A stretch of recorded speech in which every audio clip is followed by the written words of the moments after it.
আসসালামু আলাইকুম। আমরা কয়েকদিন ধরে কিছু মানুষের কার্যক্রম লক্ষ্য করছি, উদ্বেগের সাথে লক্ষ্য করছি যে তারা ইনিয়ে বিনিয়ে কিছু সাংবাদিক, ইনফ্লুয়েন্সার, সোশ্যাল মিডিয়া অ্যাক্টিভিস্ট এরকম অনেকেই দেখছি যে ইনিয়ে বিনিয়ে একটা জিনিস বোঝানোর খুব চেষ্টা করছে যে জিনিসটা খুবই হাস্যকর। বাংলাদেশে টো বলে কোনো কিছু নাই, ভারতীয় আধিপত্যবাদ এই দেশে কোনোদিন হয় নাই। এর সাথে আবার এমন কিছু রাজনৈতিক দলও এটাকে হাস্যকর পরিস্থিতিতে নিয়ে গিয়েছে, যারাই এতদিন ধরে এই ভারতের গোয়েন্দা সংস্থা, ভারতের আধিপত্যবাদের বিরুদ্ধে কথা বলেছেন। তো ওই যে একটা কথা আছে না, যে যে যায় লঙ্কা সে হয় রাবণ। পরিস্থিতিটা অনেকটা এরকম। তো সুখ দেখলে দুঃখের কারণগুলো খুব দ্রুত ভুলে গেলে ওই সুখ কিন্তু বেশি দিন থাকে না, থাকবেও না। আমি একজনকে দিয়ে আজকে উদাহরণটা আপনাদেরকে দেব। এটা ওনাকে দিয়ে যদি দেই, তাহলে মোটামুটি অন্যদের উদ্দেশ্যটা কি সেটা আপনারা নিজেরা নিজেরা যদি একটু চিন্তা করেন, ওইটার সাথে মিলালে সবগুলো আহ বুঝে ফেলতে পারবেন। বিবি নুরুল হক নূর এই দেশের উদীয়মান একজন তরুণ রাজনীতিবিদ ছিলেন। তো ছিলেন কেন বললাম, সেটা হচ্ছে যদি সম্মুখ যোদ্ধা হিসাবে চিন্তা করেন, আমাদের চাইতে তিনি উৎকৃষ্ট মানের আওয়ামী বিরোধী একজন রাজনীতিবিদ বা যোদ্ধা যেটাই বলেন, অনেক কিছু করেছেন এবং তার প্রতিদানও বাংলাদেশের মানুষ তাকে দিয়েছে। অকুণ্ঠ ভালোবাসা, অপরিসীম ভালোবাসা নুরুল হক নূর পেয়েছেন। না চাইতেই তিনি টাকা পয়সা পেয়েছেন। আমি নিজেও আমার এখানে অনেক বন্ধু বান্ধবের কাছ থেকে আহ, মানে একটা বিশেষ সংগঠন তারা করেছিল, আমি নিজে বলেছি ভাই ওদেরকে কিছু টাকা দেন। মাঝে মধ্যে এখান থেকে অনেক টাকা পয়সাও গিয়েছে, আমি নিজেও জানি। আমি নিজেও পার্টিসিপেট করেছি, আমার পকেট থেকে টাকাও দিয়েছি, তার পক্ষে কথা বলেছি, অনেক ভিডিওতে, পোস্টে তার পক্ষে কথা বলেছি। তো উনি যেই ত্যাগ স্বীকার করেছিলেন সেটার জন্য উনি ওনার ভালোবাসাও পেয়েছেন। কিন্তু একটা জিনিস বলে রাখি, বিবি নুরুল হক নূর তিনি একজন সাহসী মানুষ। তিনি ঢাকা বিশ্ববিদ্যালয়ে যেই সময়ে যেভাবে কথা বলেছেন, যেই মার খেয়েছেন, আমি নিজে হলেও মানে ভাব মারার কিছু নাই, আমি নিজে হইলেও ওই ধরনের পরিস্থিতিতে ওইভাবে সামনাসামনি গিয়ে এই মারামারি মার খাওয়া এই এই এই পর্যন্ত টিকতাম কিনা আমি জানি না। কিন্তু তিনি সেটা করেছেন। বাট আরেকটা জিনিস বলে রাখি, পৃথিবীতে যত মানে চোর বাটপার ডাকাত, তারপরে প্রতারণার সাথে জড়িত যারা ছিনতাইকারী, সাহসী লোক কিন্তু আওয়ামী লীগের লোক কিন্তু সাহসী আছে। বুঝছেন? এই বেশিরভাগ চোর বাটপার এই একটু উচ্ছৃঙ্খল টাইপের, হিংস্র টাইপের, যাদের ভেতরে কোনো মনুষ্যত্ববোধ কাজ করে, এই ধরনের লোকজন কিন্তু আওয়ামী লীগ করে বেশি। তো সাহস আছে, মার খেতে পেরেছেন, এটা দিয়ে সবকিছু পরিমাপ করা যাবে না। তখনই যাবে যখন আপনার সবকিছু দেশের জন্যই হবে। একটা সময় এসে মানুষের কাছ থেকে বিকাশের টাকা পয়সা নিয়ে ভাইকে গাড়ির ডিলারশিপকে করে দেয়া, কাতারে যায় তারপরে ব্যবসা করা, দুবাইতে গোল্ড স্মাগলারদের সাথে ব্যবসার পার্টনার নেয়া, এগুলি করলে ওই সাহসটা আমাদের কাছে মনে হইতে পারে দেশের জন্য না, আপনার নিজের ফেম, নিজের জেদ, নিজের ক্ষমতা আপনার কাছে নেয়ার জন্য, ক্ষমতায় যাওয়ার জন্য আপনি এটা করেছেন। আপনি অস্বীকার করতে পারবেন যে আপনি মুসাদের সাথে দেখা করেন নাই, এটা অস্বীকার করতে পারবেন। আপনি অস্বীকার করবেন, যে বলবেন যে আমি এটা দেখা করি নাই। করতে পারবেন না। কেন করেছিলেন? কোন পরিস্থিতিতে? কোনো পরিস্থিতিতে আপনি করতে পারেন সেটা, কিন্তু আপনি করেছেন। আপনার বাংলাদেশের মানুষ, আমার মনে হয় এর চাইতে বেশি কিছু আর দরকার নাই আপনার মতো একজন ভণ্ডকে পরিচয় করার, চেনার জন্য। ওইটা এনাফ, গুড এনাফ। এখন এরপর আপনি রাজনীতি করছেন, আমরা কিন্তু তেমন কিছুই বলছি না। আপনার মতো আপনি করেন, সব চিটার বাটপার দিয়েই তো রাজনীতিটা চলছে এই দেশে। আপনার মতো আরেকটা ছোট চিটার হইলো, যোগ হইলো, সমস্যা কোথায়? কিছু সময় তো আপনি হাসিনার বিরুদ্ধে কথাবার্তা বলেছেন, গুড, করেন, কোনো সমস্যা নেই। হঠাৎ করে এসে আপনি আমাদের বিরুদ্ধে কথা বলা শুরু করলেন। আপনাদেরকে বলে রাখি, ওনার সাথে তো আমার এই গতকালকেও ওনার সাথে আমার টেক্সট চালাচালি হয়েছে। উনি টেক্সট পাঠিয়েছেন, একটা মেসেজ পাঠিয়েছেন, কি পাঠিয়েছেন, কি বলতে চেয়েছেন, এটা আমি শেষ অংশে বলছি আপনাদেরকে। তো ওনার সাথে ভালো সম্পর্ক, এর মাঝখানে একবার ওই যে মুসাদের সাথে দেখা করার পরে আমি ওনার বিরুদ্ধে একটা ভিডিও করেছিলাম, উনি কিভাবে মানুষের কাছ থেকে টাকা পয়সা টয়সা নেয় এটা নিয়ে। তারপরে আবার ওনার সাথে সম্পর্কটা উনি ভালো করেছেন। তা আমি চিন্তা করেছি খামাখার সাথে ঝামেলায় যাওয়ার দরকার নেই, ঝামেলায় যায়নি। হঠাৎ করে এসে আপনি 2 দিন আগে বিদেশে বসে থাকা ইউটিউবার, ফেসবুকার এরা হচ্ছে গিয়ে বাংলাদেশে পরিস্থিতি ঘোলা করার চেষ্টা করছে। এইটা আপনি আরো 10 মাস আগে বলেন নাই কেন? তখন দিয়ে আমাদের কাছে হেল্প চাইতেন, বিভিন্ন প্রোগ্রামের দিতেন, লিঙ্কটিং দিতেন, তখনই বলতেন। তখন বললে বুঝতাম যে না, আসলে আমরা কোথায় এই দেশে বিশৃঙ্খলায় তৈরি করতে চাই। আপনি সেখানে আরো কিছু খুব গুরুত্বপূর্ণ কথা বলেছেন। এই ল অ্যান্ড অর্ডার এটা তো এখনো মব জাস্টিস দিয়ে চলছে অনেক ক্ষেত্রেই। সেনাপ্রধান কেন বলছেন যে এই সমস্ত মব জাস্টিস চলতে দেওয়া যাবে না, এবং আমরা নির্বাচনের কথা বলছি, উনিও নির্বাচনের কথা বলছে। এটা তো দোষের কিছু না। অযথা সেনাবাহিনীকে আপনার আরেকটা মুখোমুখি অবস্থানে দাঁড় করিয়ে আজকে জনগণের মাঝে বিভ্রান্তি তৈরি করার তো কোনো মানে নাই। আজকে বিএনপির আমি জানি না আজকে এই আপনার এই বর্তমান তথ্য প্রযুক্তির এই যুগে সাইবার যুদ্ধ মোকাবেলা করার জন্য তাদের প্রস্তুতি কি? তাদের নেতাদের চরিত্র হনন করা হচ্ছে, যাকে তাকে রয়্যাল এজেন্ট বানিয়ে দিচ্ছে, ষড়যন্ত্রকারী বানিয়ে দিচ্ছে। আর এই যে একজন ইউটিউবার, ফেসবুকার, এরা হচ্ছে দেশপ্রেমিক। দেশের বাইরে থেকে এরা আপনার দেশ স্বাধীন করে ফেলেছে, সিনিয়র নেতাদের চরিত্র হনন করছে। এইগুলো নিয়ে আমি জানি আপনাদের এগুলো কনফিউজ করে কিনা। তো এইভাবে যদি মানুষের মাঝে বিভ্রান্তি তৈরি করে তাহলে তো মানুষ বিভ্রান্তিতে পড়বে। কথায় কথায় একে ওকে র ট্যাগ লাগায় দেয়। র ট্যাগ লাগায় দেয় মানে কি? আমরা তারেক রহমানের র বলছি নাকি? কারণ খালেদা জিয়াকে বলছি, ভারতের চর বলছি কখনো? সালাউদ্দিনকে কেন বললাম? ওই মির্জা আব্বাসের সাথে গ্যাঞ্জাম। মির্জা আব্বাসকে তো আমরা রয়ের লোক বলি নাই। ওই গোয়ারশর চন্দ্র রায়, তারে রয়ের লোক বলি, এরে বলছি। ফখরুল্লে বলি। বিএনপিতে তো হাজার হাজার লক্ষ লক্ষ কোটি কোটি মানুষ, কই বলি না তো? ওই শামা ওবায়দরে বলছি। এদের বলি কেন? নিশ্চয় কারণ আছে। সবাইরে তো বলি না, আপনারও তো বলি নাই। আপনার বিরোধী যখন কথা বলছে তখন আপনি যে ওদের ওই অন্য দেশের গোয়েন্দা সংস্থার সাথে দেখা করে আসেন, আপনারা কিন্তু আমরা রয়ের লোক বলি নাই তখনও। তো যাদেরকে বলি তাদের পেছনে নিশ্চয়ই কারণ আছে। সালাউদ্দিন সাহেব শিলংয়ে গেলেন, শিলংয়ে যায় তারপরে সেখানে সাদা লুঙ্গি সাদা পাঞ্জাবি পরে বিশাল বাংলোর মধ্যে ঠ্যাঙের উপর ঠ্যাং তুলে দেয়া, তারপরে তিনি বসেই করেন, লোকজনের সাথে দেখা করেন, সাক্ষাৎ করেন, ছবি তোলেন, পোলাও কোরমা খায়, আবার পছন্দ মতো নারীও সাপ্লাই পায়, সবই পেয়েছে। তো কিছুই হয়নি। দেশে আসার পরে আজকে 10 মাস আপনাকে যদি এইভাবে কোনো একটা দেশের গোয়েন্দা সংস্থা ওই দেশে তুলে নিয়ে যাইতো, সেটা আপনার দেশে যারা যারা, যে আইন শৃঙ্খলা বাহিনীর সদস্য যারা যারা এটার সাথে জড়িত, ওই দেশের যারা জড়িত, দুই পক্ষের বিরুদ্ধে আপনি অভিযোগ করবেন না? 10 মাস হয়ে গেল। ওনাকে একবার ডেকেছিল ওই আইসিটি, আপনার ওই ইন্টারন্যাশনাল ট্রাইব্যুনাল, যেটা, যে উনি জিজ্ঞেস করেছে কি হয়েছে, কিটি বিবরণ দিয়ে এসে ওনাকে বলা হয়েছে অভিযোগ করতে। উনি অভিযোগ করেন নাই। অভিযোগ না করে তিনি চলে এসেছেন, তার আইনজীবীকে নিয়ে বলছে যে আমরা পরে করব। And it's been 10 months. এই 10 মাসের মধ্যে আমি সময় পান আপনার 10 বছর যারা জীবন থেকে ধ্বংস করে দিল, আপনি তাদের জন্য 10 মাসে এসে আপনার অভিযোগ নেই, কোনো আপনার তাদের ব্যাপারে ক্ষোভ নাই, আপনি সেটা গায়েব করে দিলেন। এখন আমি যখন এটা নিয়ে আলোচনায় আনলাম, আপনার ওনার আইনজীবী একটা পোস্ট করেছেন। এই ব্যক্তি বলেছেন যে উনি সময় পান না, এটা সালাউদ্দিন সাহেবের দোষ না। ওনাকে বলেছেন সালাউদ্দিন সাহেব আগে, উনি সময় পান না, এই জন্য করা হয়নি, এটা মানুষ খাবে। তো বিপি নুরুল হক নূর, উনি খুব কষ্ট লাগলো ওনার। ওইটা শোনার পরে কিন্তু আমার মনে হইল যে সামথিং ইজ রং দেয়ার। আমার এই গত কয়েকদিনে আমি কয়েকজন মানুষের যেই মানে তাদের যেই কি বলবো যে কার্যক্রম, তৎপরতা, এগুলো দেখে আমি কনফার্ম হয়েছি টাকা এক জায়গা থেকে বিশাল বড় অঙ্কের পেয়েছেন।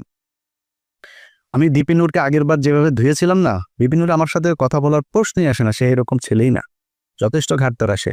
এসছে কেন? কৌশল। আমার সাথে সে ঝামেলা যাইতে চান। আমার সাথে ঝামেলা গেলে তার রাজনৈতিক ক্যারিয়ারের সমস্যা হবে, সে নিজে গোলাম ময়লা রনির মতো হারাই যাবে, এই জন্য সে আমার সাথে আসতে চায় না। তো আসলো, এসে তারপর আমারে নিয়ে যা মনে চায়, আমাদের সবাই, আমি কনক সরোয়ার, পিনাকি ভট্টাচার্য, আমাদেরকে যা মনে চায় তাই বলল। এখন সে এই ঝুঁকিটা কেন নিল? এইটার পেছনে এমন একটা অ্যামাউন্টের টাকা সে পেয়েছে যেটা তাকে বাধ্য করেছে এই কথাগুলো বলতে। ইলিয়াস আমার বিরুদ্ধে বললো, পিনাকি আমার বিরুদ্ধে বলবে, কনক স্যার বলবে, সমস্যা হবে না। যেটা পেয়েছে এইটা বিশাল অঙ্কের, অনেক বড় অঙ্কের একটা অ্যামাউন্ট পেয়েছে। আরেকটা ছিল ওই যে তারেক, এও হঠাৎ করে এসে বলল এরা তো ভাই কিছুই করতে পারেনি, সর্বোচ্চ কি পাবে, ধরেন বিএনপির সাথে যদি মিলে বিএনপি বলবো ওকে বাপ তোমার আমি পটুয়াখালীতে একটা আসন দিলাম, ওইটারে বলবে ভাই তোমারে আমি করি, তোমার এমপির সাথে মিলামিশা কিছু কাজ টাজ দিব না, টেন্ডার দিব না। তারা কেউ তো দিবে না, কেউ কোনো দলের সাথে যদি যা লাগে যে আমরা তোমাদের সাথে থাকবো, ওর একক একটা পাবে না। নূর হয়তো একটা পাইতে পারে, ওরা ওইটাও দিবে না। তো ও আমার পিছনে লাগলো, আমাদের নিয়ে কথা বললো, অথচ এরা সবাই কিন্তু আমাদের সাথে খুব ভালো সম্পর্ক বজায় রাখে। মানে আমি এটা বলছি না যে আমি বিশাল আকারে কোনো কিছু, এটা না, মানে ও ভয়ে হোক আর ভালোবেসে হোক আর মানে পরিস্থিতির কারণেই হোক আমার সাথে ভালো একটা সম্পর্ক, এবং এটা খুব স্বাভাবিক ব্যাপার, এটাই রাখা উচিত, তারা রাখেও। আমি দেশের বিরুদ্ধে যাইনি তো। হঠাৎ করে এসা একসাথে আপনি লেগে গেলেন। সো আমরা তো জানি টাকা পয়সা কোত্থেকে আসে, কোত্থেকে টাকা পয়সা দিচ্ছে। আমরা তো বিক্রি হয়নি কারো কাছে, আপনারা বিক্রি হয়ে গেলেন কয়টা টাকার জন্য, আপনার পুরো ক্যারিয়ার ধ্বংস করে দিলেন। এই বাটপার এর আগে একটা কাজ করেছিল, আমরা চলেন আমরা ওই একটা বক্তব্য শুনে আসি তার। শেখ হাসিনা যখন তাকে ডেকেছিল গণভবনে হওয়ার পরে, তখন কিন্তু এই সে কিছু কথা বলেছিল সেখানে। সে কথাগুলো আগে শুনি, তারপরে আমরা পরে আলোচনায় যাই। আমিও যেটা বলেছি যে আমি ছাত্রলীগের কর্মী ছিলাম না, শুধু ছোটোখাটো একটা নেতাও ছিলাম, হলের পোস্টেড ছিলাম। আর আমি বিভিন্ন প্রোগ্রামে গিয়েছি, আমি দেখেছি নেত্রীকে ঢাকা মেডিকেল যখন বার্ন ইউনিটে বিএনপির আন্দোলনের সময় যখন আছে বিভিন্ন অকারেন্সগুলো ওঠে, তখন তিনি গিয়েছেন। আমরা রাস্তার পাশে দাঁড়িয়েছি, তাকে দেখেছি গাড়ির কালো গ্লাস থেকে, স্পষ্ট দেখতে পাইনি, টিভিতে দেখেছি। আর আজকে দেখার পর আমি অনেকক্ষণ চেয়ে রয়েছি। আমি 2.5 বছর বয়সে আমার মা মারা যায়, আর আমার ছোটো ভাইকে এখানে এসেছে, ওর বয়স ছিল তখন 1 বছর। আমার মায়ের এটা আমি যতটুকু মনে করতে পারি, আমি সেটা খুঁজে পেয়েছিলাম আমার প্রাইমারির একজন শিক্ষিকার মধ্যে, আমি যেই প্রাইমারিতে পড়েছি। আর আজকে আমি মাননীয় প্রধানমন্ত্রী এতদিন টিভিতে আমি ওভাবে দেখতে পাইনি, কিন্তু আজকে দেখে আসলে আমার মনে হয়েছে যে তার মধ্যে আমার মায়ের চেহারাটা আমি কিছুটা দেখতে পেয়েছি, এরকম একটা জিনিস হচ্ছে। সেজন্য অনেকে আসলে বিভিন্ন উপাধিতে বলে থাকেন। আর আমরা একটা জিনিস দেখেছি যে আসলে তিনি প্রধানমন্ত্রী হিসেবেও, আমি বলবো না তিনি প্রধানমন্ত্রী, তিনি সবার প্রধানমন্ত্রী, তারপরও তার কিছু স্পেশাল আসলে ক্যারেক্টার যেটা আমরা দেখেছি, যে কখনো ছোট শিশুকে কোলে নিয়ে মানে একদম সিম্পল একজন যে নারীর যে ভূমিকা, সেই ভূমিকা অবতীর্ণ। আবার যখন দেখেছি আন্দোলন সংগ্রামে মানে তার শুনেছি ওই সময়ের তার সেই মানে ছাত্র রাজনীতি থেকে উঠে এসেছে, তার কৃতিত্বের কথা আমরা শুনেছি। আর বঙ্গবন্ধুর কথা তো এটি আসলে তো শুধু আমরা না, সারা বিশ্বের মানুষ জানে। আর তার সুযোগ্য কন্যা যদিও শেখ রেহানা আপা আমরা রয়েছে, কিন্তু এটি তো আমরা মানে সবার মধ্যে সব গুণ এককভাবে থাকে না, কিন্তু আপা আমরা মনে করি যে আসলে যেটা বঙ্গবন্ধুর মধ্যে অনেকে বলে যেটা ছিল, তার পুরোটা মনে হয় যে আমাদের নেত্রী পেয়েছেন। আমার আপার প্রতি অনুরোধ থাকবে যে আসলে অনেকে যেটা আমি আপা বলতে চাইনি, কারণ আমি আসলে মানে মায়ের ওই জায়গাটাকে তাকে দেখতে চেয়েছিলাম, কিন্তু সবাই ছাত্রলীগ আমিও যেটি করেছি সবাই আপা আপা বলে, এই জন্য আমার মুখ থেকে ঘটনাটা বের হয়েছে যে আমার ছাত্রলীগের ভাই বন্ধুরাও কেন যেন আমাকে আসলে জামাত শিবির বানানোর জন্য তারা খুব একটি অপপ্রচার করেছিল। তাদের ছাত্রলীগের এতগুলো এরকম একটা পোস্টে থাকা অবস্থায়, আর আপনারা দেখেছেন যে আমার পরিবারের, আমি আশা করি যে মাননীয় প্রধানমন্ত্রীর কাছে আমার পরিবারের সকলের মোটামুটি একটা তথ্য আছে, সেখানে দেখেছেন যে আমার পরিবার আসলে মানে পুরো পরিবারে ছিল আওয়ামী ব্যাকগ্রাউন্ডের। কিন্তু আসলে আমি অনেক কথাই বলতে চেয়েছিলাম, কিন্তু আবেগ ভালোবাসায় অনেক কিছুই ভুলে যাচ্ছি। জয় বাংলা, জয় বঙ্গবন্ধু। আর আমি প্রধানমন্ত্রীর অনেকটা প্রোটোকল, এই কারণে আমি অনেকটা আমার একটু ইচ্ছা ছিল যে বঙ্গবন্ধু শেখ মুজিবুর রহমানকে কখনো তো দেখিনি, তার কথা শুনেছি।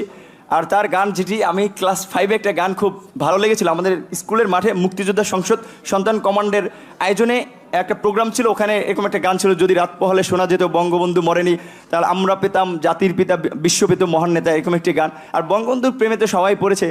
আর আমার যেহেতু আমি বলেছি আমার মাকে আমি সেই 2.5 বছর বয়সে হারিয়েছি, আমি তো প্রথমে আমার ইচ্ছা ছিল যে আমি মাননীয় প্রধানমন্ত্রীকে, যেমন ভারতের নরেন্দ্র মোদী আমরা দেখেছিলাম মাননীয় প্রধানমন্ত্রী যখন গেছেন কোনো রকম প্রোটোকল ব্রেক করেই তিনি তাকে ওয়েলকাম জানিয়েছিল, আমার একটা ইচ্ছা ছিল তাকে মানে একদম ঝটিকা আগে তাকে সালাম করাটা, কিন্তু আমি ভাবছি তার পিছনে যেহেতু তার নিরাপত্তা রক্ষীরা রয়েছে সেটা বিঘ্ন ঘটবে কিনা, এই জন্য আমি যাইনি।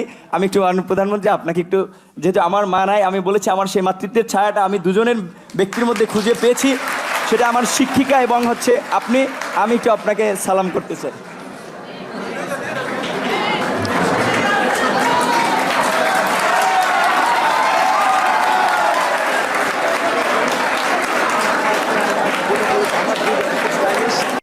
আচ্ছা, এই যে বক্তব্যটা সে দিয়েছে, এই বক্তব্যটা আপনারা শুনলেন। এই বক্তব্যটার কনক ভাই তার ইউটিউবে 2 দিন আগে আরেকবার দিয়েছে, ওইটার লিঙ্ক আবার আমি আমার ফেসবুকে শেয়ার দিয়েছিলাম।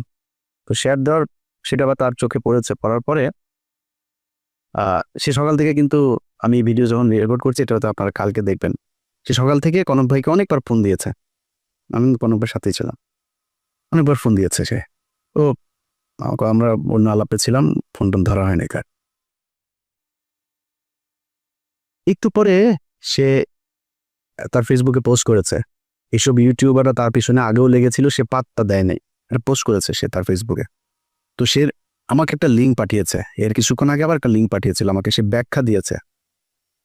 সে ব্যাখ্যায় সে বলেছে, কি বলেছে চলেন ব্যাখ্যাটা আগে শুনি।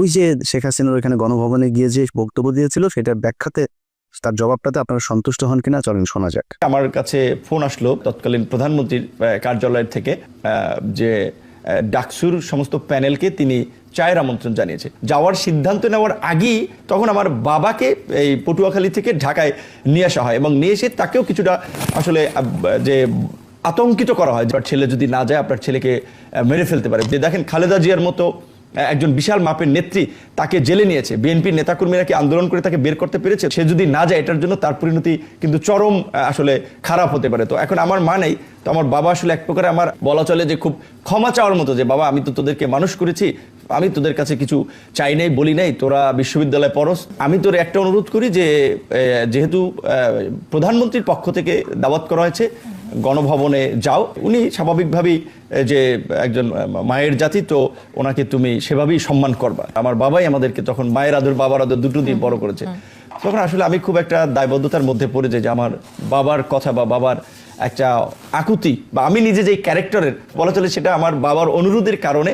এবার আপনারা বলেন, তার এই যেটা সে বলেছে, এটাতে আপনারা সন্তুষ্ট কিনা আপনারা নিজের কাছে জিজ্ঞেস করেন।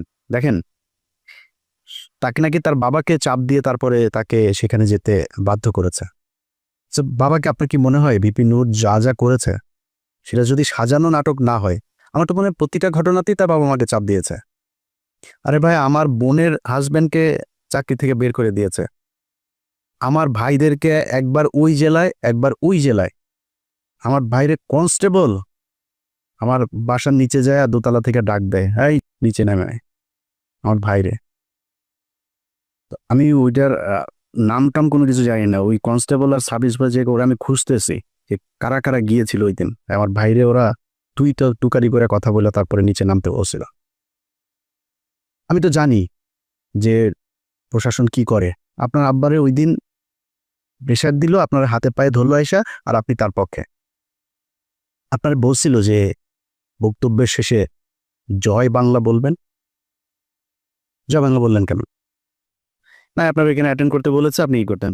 বক্তব্যের শেষে আবার বললেন আপনি ওনার একটু পায়ে শুয়ে সালাম করতে চান, এটাও আপনার বাপেরে বলছিল নাকি? বাদ দিলাম, এই দুইটাও বললাম যে ধরলাম যে তোর জয় বাংলা বলাইছে, আর পায়ে ধরেও মাপছে বলছে, এটা দুইটা বলতেও না, তোর বাপেরে ডিম টিম দিব কিছু একটা বলছে। মানে আমি ওনার বাবার ডিসরেসপেক্ট করছি না, মানে ওনার কথা অনুযায়ী ওনার বাবাকে নিশ্চয়ই মারধর করবেন, সরি ওইভাবে বলার জন্য।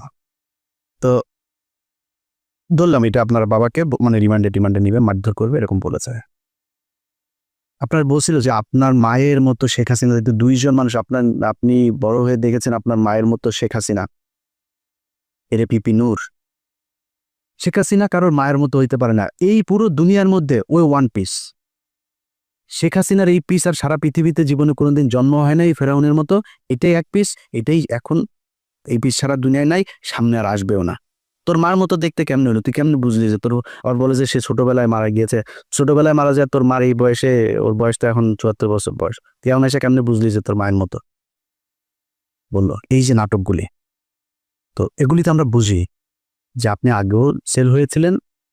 সেদিন ওইখানকার এসএসএফ এর একজনের কাছে শোনা আপনি ব্যাগ নাকি নিয়েই বের হয়েছিলেন। সত্য মিথ্যা এটা আপনি বলতে পারবেন, কি হয়েছিল, কেন এত কিছু করেছিলেন। আমরা যেটা বলতে চাই, অ্যালার্মিং যেটা, আপনি কি করেছেন না করেন সেটা একান্ত ভাই আপনার ব্যাপার, যেটা অ্যালার্মিং, এই ধরনের ছোট ছোট রাজনীতিবিদরাও যদি নাকি বিদেশি গোয়েন্দা সংস্থার টাকা নিয়ে সেই গোয়েন্দা সংস্থার পক্ষে কাজ করার জন্য এইভাবে উঠে পড়ে তারপরে লাগে, এটাই দেশের অস্তিত্বের জন্য চরম হুমকি। এই দেশের সেই 71 থেকে শুরু করে এই পর্যন্ত এই গোয়েন্দা সংস্থা ভারতীয় এরা আছে, ছিল, এরা থাকবেও, এদের কার্যক্রম এরা চালাই যাবে। এই যে 2 দিন ধরে আপনার জামায়াত নেতা এটিএম আজহার, তিনার মুক্তির পরে দেখবেন ওই যে 3-4 জন লোকজন নিয়ে তারপরে বাম এসে, সংস্কৃতি কর্মী এসে, শিবিরের ভাইদের বলবো পাঁচটা উদাম কইরা লাল বানায় দেবেন।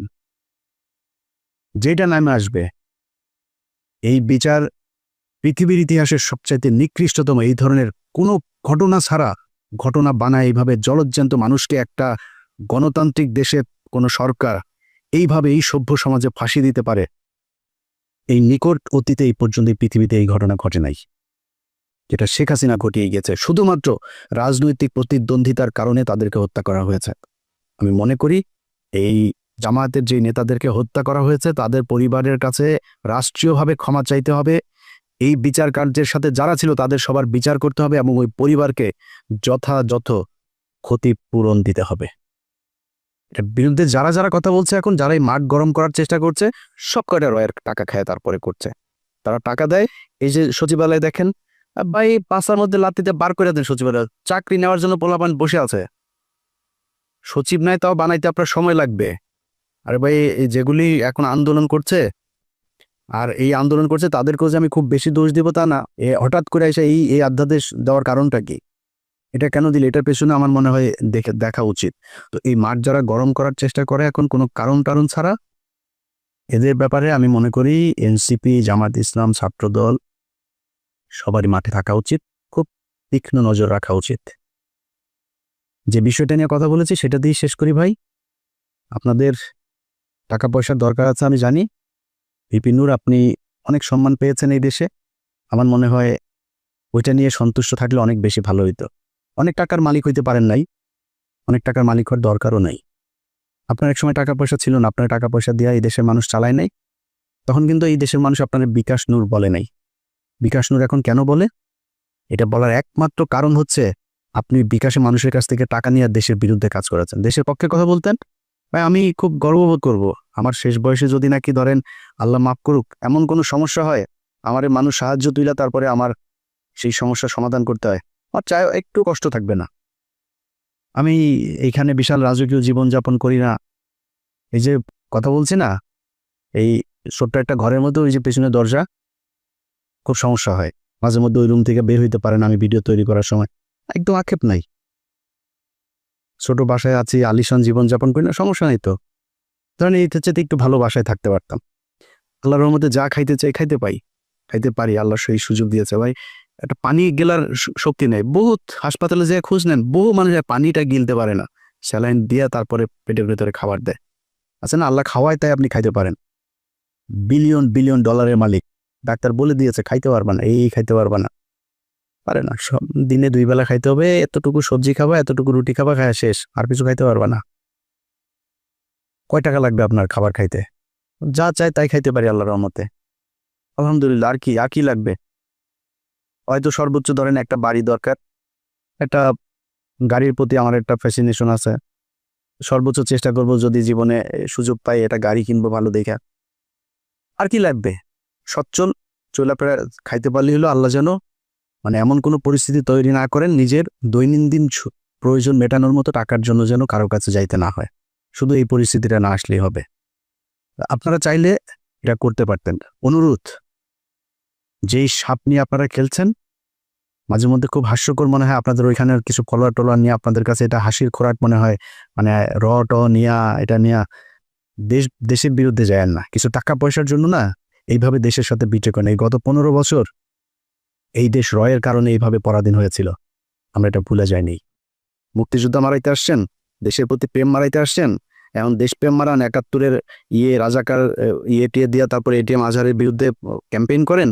এত দেশপ্রেম কই ছিল আপনার? তোর বাপ যে বলছিল না যে এটা নাকি ভারত পাকিস্তান যুদ্ধ 71-এ, তোর বাপেদের বিরুদ্ধে মিছিল করছিলি বাংলাদেশে, এই মুখগুলি খুঁজে বার করেন, একটাও করে নাই।